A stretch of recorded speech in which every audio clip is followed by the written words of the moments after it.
جب آدمی ایک گناہ کرتا ہے یا اللہ کی نافرمانی کرتا ہے یا دنیا پرستی کا کوئی عمل کرتا ہے یا کوئی ناپسندیدہ فعل کرتا ہے تو یاد رکھ لیں جب آدمی کوئی ڈیڈ اور کوئی ایکشن جب پرفارم کرتا ہے تو اسٹریٹ اوے فعل وجود میں نہیں آتا. ایسا نہیں ہوتا کہ اسٹریٹ اوے یہ ایک ایکٹ ہے which appeared in your life. اس کے پیچھے ایک سٹوری ہوتی ہے, سٹیپس ہوتے ہیں. جب آپ کوئی کام کرتے ہیں you perform any act, so behind that act there are 10 stages جس سے وہ فعل وہ ایکشن گزر کے آتا ہے, through those 10 stages گزر کے آتا ہے. سب سے پہلا الخاطر کہتے ہیں اس کو. کیا؟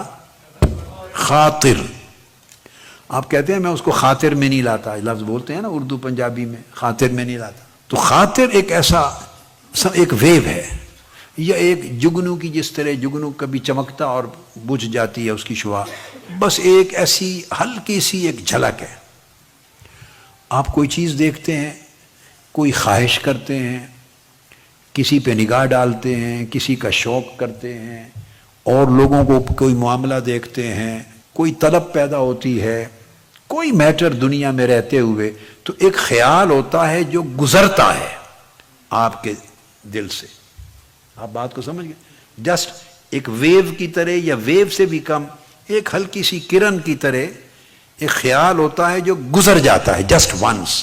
اور اسی سے عربی اور اردو میں خطرہ کا لفظ بھی ہے. خطرہ ایک فیئر ہوتا ہے نا, اور وہ فیئر ابھی کوئی اس کی ایگزسٹنس نہیں ہے, ابھی بس ایک خوف سا ہے, ایک خوف کا ایک ہلکا سا ایک موہوم سا خیال ہے جس کو آپ خطرہ کہتے ہیں کہ مجھے خطرہ محسوس ہو رہا ہے.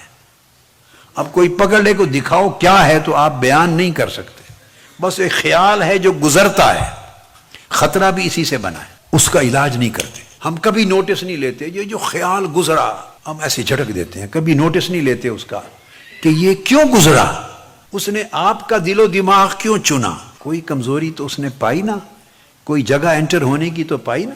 اگر مکمل طور پہ بند ہوتا اور محفوظ ہوتا تو وہ گزر نہ سکتا. تو کچھ چیز اس کو کھلی ملی ہے, اس مرحلے پر علاج ہونا چاہیے تھا. یہ جو ڈاکٹرز بولتے ہیں کہ ٹریٹمنٹ سے یا میڈیسن بہتر ہے کیئر, واٹ ڈو یو سے؟ Prevention is better than cure. جب پریونٹ نہیں کیا تو خاطر سمجھتا ہے, یعنی وہ جو گزرا وہ سمجھتا ہے کہ اس کا مطلب ہے ادھر میرا دوبارہ بھی آنے کا سکوپ ہے. بندہ اتنا ویجیلنٹ نہیں ہے, اتنا ویجیلنٹ. یہ بیٹے آپ کے لیے بڑی ڈائریکٹ, ہر ایک کے لیے زندگی کے لیے موضوع ہے. تو اس کے بعد اگلا مرحلہ حدیث النفس. چونکہ نہیں روکا تو پھر وہ جب گزرتا ہے تو کوئی بندہ گزر جائے, کیچڑ ہو, گیلی زمین ہو, گزر جائے, وہ تو چلا گیا, تو پاؤں کے نشان چھوڑ جاتا ہے یا نہیں؟ اور اب گیلی زمین کو بھی چھوڑ دیں, چور آ جائے اور آپ کے گھر تالا کھولے, چکر لگائے, تو لوگ فنگر پرنٹس دیکھتے ہیں کہ نہیں؟ تو اب تو دنیا بڑی ایڈوانس ہو گئی نا, تو فنگر پرنٹس کیا ہیں؟ وہ آج کے گزر گیا مگر پرنٹس چھوڑ گیا. تو پرنٹس کو دیکھ کر لوگ پھر آگے چور تک پہنچتے ہیں. تو جو نفس ہے انسان کا, وہ جو گزر گیا تھا خیال, تو کبھی کبھی اس کا خیال کرتا ہے. وہ جو ایک بار آیا تھا گزر گیا, کسی گناہ کا خیال, کسی خرابی کا خیال, اور اس کے اندر کوئی چھپی ہوئی رغبت ہوگی, کوئی چھپی ہوئی لذت ہوگی, کوئی چھپی ہوئی شہوت ہوگی, کوئی چھپی ہوئی چیز ہوگی, اٹریکٹ کرنے والی اٹریکشن ہوگی. وہ گزر گیا, پرنٹ چھوڑ گیا. وہ جو پرنٹ ہے, جو نفس ہے, وہ اس پرنٹ کا خیال کرتا ہے, اس کو بار بار دیکھتا ہے. وہ جو چیز میموریز میں پرنٹ چھوڑ جاتا ہے اس کو حدیث و نفس کہتے ہیں کہ نفس میں اس کا پھر خیال آتا ہے, اس خیال کا خیال آتا ہے. اور اگر یہ عمل چلتا رہے تو وہ پھر دوبارہ آتا ہے, وہ خیال پھر وہ دیکھتا ہے پریونٹ نہیں ہوا, کھڑکی بند نہیں کی, دروازہ بند نہیں کیا, تو پھر گزر کے دیکھ لوں, ایک آدھ پھار پھر گزرتا ہے. اس لیے کہ پہلے تو نفس انوالو بھی نہیں تھا, اب تو نفس اس کو ہلکا ہلکا خیال بھی کرتا ہے اس کا, تو وہ پھر تیسری بار پھر گزرتا ہے, پھر گزرتا ہے. اور جب گزرتا ہے تو اب اس کا خیال بن جاتا ہے. پہلے گزر گیا تھا, پھر اس گزرے ہوئے کا خیال آیا تھا, اب اٹ سیلف آپ کے ذہن میں, من میں, دل میں خیال بن گیا ہے. اب وہ آف اینڈ آن, یعنی تھوڑا سا فریکوینٹلی اب وہ چیز آتی ہے آپ کی، اس کو کہتے ہیں مرتبہ ہم، الہم، یعنی وہ آپ کو خیال بن گیا.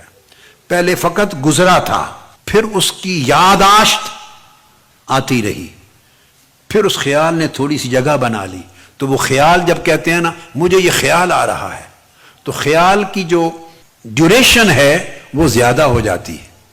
جو رہنے لگے تھوڑا تھوڑا اس کو خیال کہتے ہیں. جب آیا تھا گزر گیا تھا، سٹے نہیں کیا تھا اس نے، تو وہ خاطر تھا. اب وہ تھوڑا سا سٹے کرنے لگے اور نفس میں تھوڑی سی جگہ بن جائے اس کو تھوڑے سے سٹے کی، تو اس کو الہم کہتے ہیں، جس کو اردو میں ہم خیال کا لفظ دیتے ہیں. وہ الہم یہ راستہ نکالتا ہے. گناہ، برائی، معصیت، نافرمانی اور شہوتیں اور اس کی لذتیں دنیا کی اس طرح انٹر ہوتی ہیں جو آگے الٹیمیٹلی دل کو موت کی طرف لے جاتی ہیں. وہ جو گزرا تھا اس کو خاطر کہا تھا. نمبر 2، خیال اچھا لگنے لگا. یہ خیال کی صدائے باز گشت، ایکو ہوتی ہے، ایکو، اس کی جو آواز ہے، گونج، وہ سنائی دینے لگی. اس خیال کی گونج وہ حدیث النفس ہو گئی، انکلینیشن بن گئی. اب اس سے ایسپیریشن پیدا ہو گئی، تھاٹ بن گیا وہ تیرا، تیرے اندر وہ خیال آ گیا، رہنے لگا، ہم ہو گیا. اب آگے الفکر، چوتھی سٹیج پھر الفکر کی ہے، وہ ہم کے بعد آتا ہے.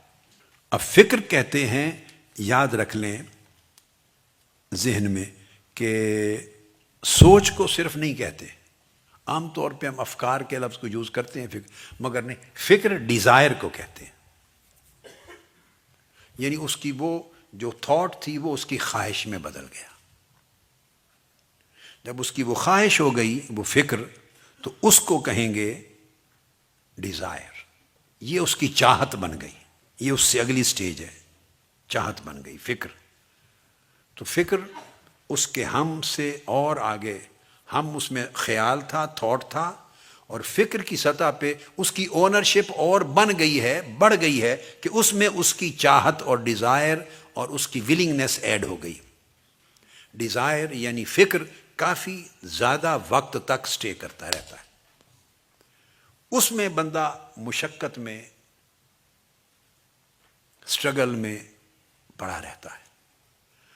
وہ خواہش کے خلاف فائٹ کرتا ہے، اس کو نکالنا چاہتا ہے، لیکن چونکہ وہ ڈیزائر بن گئی ہوتی ہے، خالی اب وہ تھاٹ نہیں رہی. اب اس سٹیج پر یہ اس بندے کی غفلت ہوتی ہے، ہماری سب کی، کہ اس سٹیج تک اس کو آنے دیا. جب وہ اندر ایک چھپی ہوئی ڈیزائر بن جاتی ہے، اس کا فکر بن جاتا ہے، اس وقت اسے ختم کرنا، اس کی روٹس کو کاٹنا، اس کو نکال کرنا، اس کو ٹرمینیٹ کرنا، اس کو ایلیمینیٹ کرنا بڑا مشکل کام ہو جاتا ہے. اولاد کے معاملے میں پیرنٹس کا یہی پرابلم ہے. جس سٹیج پر انہیں ایک خاص ماڈل میں ڈالنا چاہیے، جس سٹیج پہ انہیں تربیت کرنی چاہیے، جس سٹیج پہ انہیں جائز ناجائز کا فرق سکھانا چاہیے، اور تربیت سے ان کی پرورش صحیح نیک پرورش سے انہیں ایک رخ پر لگانا چاہیے، وہ سٹیج ہم گزار دیتے ہیں صرف لاڈ اور پیار میں اور بے پرواہی میں. حقوق اور فرائض میں توازن نہیں کرتے. جب وہ سٹیج گزر جاتی ہے، یہ بالکل آپ کو مثال بڑی آسانی سے سمجھ میں آ جائے گی. وہی بچے بچیاں جب اس سٹیج سے گزر کے وہ 11-12 سال کی ایج تک جب پہنچتے ہیں تو پھر بڑا ڈیفیکلٹ ہو جاتے ہیں، ان کی عادات بن جاتی ہیں. وہ اب آپ ان کو روکتے ہیں تو وہ ناپسند کرتے ہیں، ریئیکٹ کرتے ہیں. بچے they start understanding, they understand کرتے ہیں، اور پھر ان کی ڈیزائر ڈیولپ ہو جاتی ہے، میں نے یہ کرنا ہے. اس سے پہلے ایک سٹیج تھی جب ڈیزائر ڈیولپ نہیں ہوئی تھی، تھاٹ تھی. ماں روک لیتی ہے، باپ روک لیتا ہے اس کو، بھئی یہ غلط تھاٹ ہے. وہ ریسیپٹیو زیادہ تھے، اس وقت جو ٹائم تھا وہ گزر جاتا ہے، پرواہ نہیں کرتے. اس لیے آپ کو پتہ نہیں یہ باتیں یاد ہیں یا نہیں، مگر آپ کے والدین کو یاد ہوں گی، اور جو سینئرز بیٹھے ہیں ان کو تو خوب یاد ہوگی کہ میں ہمیشہ 80s کے وقت میں کہتا تھا، 90s کے زمانے میں کہتا تھا کہ بچے جب انگلیاں پکڑ کے چلنے والے ہیں اس وقت انہیں لایا کرو یہاں. یاد ہے؟ اس سٹیج پر انہیں اپنی راہ پر چلایا کرو، ان کا خیال کرو، ان کا خیال کرو، ان کا خیال کرو، ان کی پرورش اس رخ پر کرو۔ جب 10 سال وہ کراس کر جائیں گے، 11-12 سال کی عمر کو پہنچیں گے، تو اس وقت سمجھیں وہ صاحب فکر ہو جاتے ہیں۔ کچی فکر ہے یا پکی، صحیح ہے یا غلط، یہ کویسچن نہیں ہے۔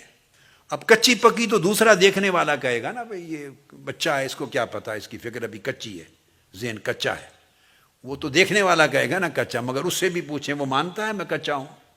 اس کو سمجھ ہی نہیں ہے ابھی کچے پکے کے فرق کی۔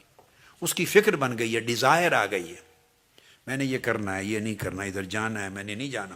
اب وہ ماں باپ کے ساتھ چھوٹی چھوٹی باتوں پہ ریزسٹ کرتا ہے، ری ایکٹ کرتا ہے، ضد کرتا ہے، اور وہ سختی کریں تو رونے لگتا ہے، موڈ بناتا ہے یا بناتی ہے۔ اب اس دور میں داخل ہو گیا ہے وہ بچہ اور بچی، ذہن میں رکھ لیں وہ فکر کا درجہ آ گیا ہے۔ اس کے بعد ماں باپ پھر تعویذوں کے لیے جاتے ہیں۔ پہلے اپنا تعویذ دے کے برباد کر دی ہے، تو اب کس کے تعویذ پر جاتے ہیں؟ آپ کو یہ بھی میرے جملے یاد ہیں، میں 20 25 30 سال پہلے سے کہتا تھا کہ تعویذوں سے کام نہیں بنتا، تربیتوں سے کام بنتا ہے۔ کیا تعویذ؟ پھر جاتے ہیں جی پریشان کرتے ہیں، بچہ بچی بہت پریشان کرتے ہیں، کہنا نہیں مانتے۔ آپ نے اللہ کا کہنا نہیں مانا تو وہ آپ کا کہنا کیوں مانے؟ قُوا أَنفُسَكُمْ وَأَهْلِيكُمْ نَارًا، اپنے آپ کو اور اپنے اہل و عیال کو، بیوی بچوں کو دوزخ سے بچاؤ۔ اللہ کا حکم تھا، آپ نے نہیں مانا، اب وہ بچے آپ کا حکم کیسے مانے؟